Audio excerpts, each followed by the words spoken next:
Welcome back to the WHHI-TV Daily News. Here to talk to us all about high school sports in the state is Jerome Singleton, and he is the commissioner for the South Carolina High School League. Thank you for being here today.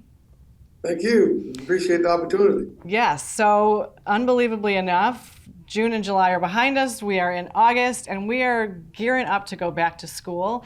So talk to us a little bit about, the high school league, and I mean, I know it's statewide that you encompass. So just tell us a little bit about what we can expect in back to school. Sure. I mean, we're starting out with our fall sports, and practices have already begun, and we're being very protective of what the weather is going to present us, and being very cautious as we move along just with our sports that are outside. While we have volleyball inside, even the humidity inside could be a bit of a challenge for us. Sure. So we're starting up the season. We've got about 3 to 4 weeks before we actually have our first contest. But we're looking forward to it. Some great opportunities coming up. Yeah, we're all getting ready for some football.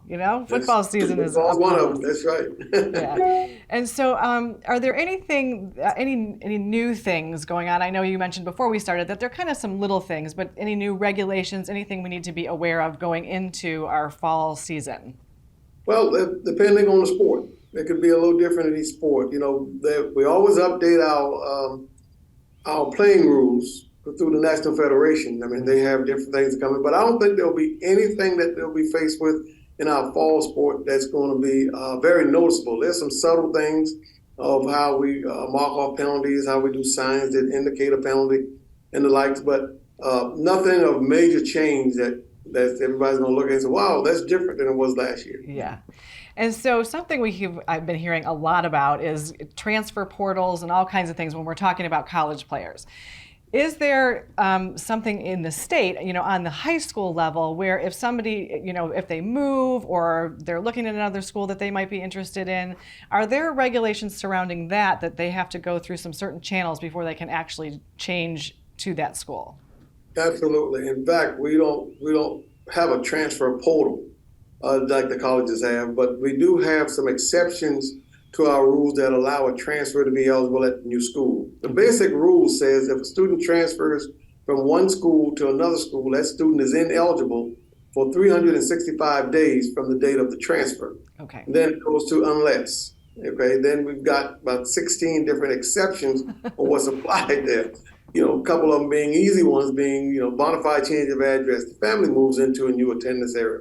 Transferring from a non-member school to a member school, or where they live, the family knows that works for them, and there's no moving taking place, but he's going to a public school in the attendance zone of where he or she lives. Those are some easy ones. If the family gets a divorce and the parents go separate or go their separate ways, the student is eligible with the parent or where he goes. So there's some unless, and there's some easy ones, and then there's called McKinney-Vento being another one. Students declared McKinney-Vento, we'd recognize the eligibility when they go to that school. But like I said, there's about 16 of them. Basic one, but the basic rule says if you transfer from one school to another school, you're ineligible for 365 days. And so something else exciting this year, Mr. Singleton, is that we are moving our championship football games. Tell us about that. Well, actually, we're moving a few of our games. We're actually moving swim to the natatorium at the University of South Carolina, of course. We're moving cross country, where we've been in Columbia all the time. We're moving that to Newberry. There's a place called The Farm that we're holding our cross country championship. And then we've also moved football to South Carolina State, where we've held it at Benedict for the past few years. So we're looking forward to all those new places, and I'm sure they're going to serve as great hosts, and we're looking forward to moving to those cities. That's very exciting. Always kind of fun to have something new, a new place to cheer. So that's great. Absolutely. Thank you so much for being here. Thank you.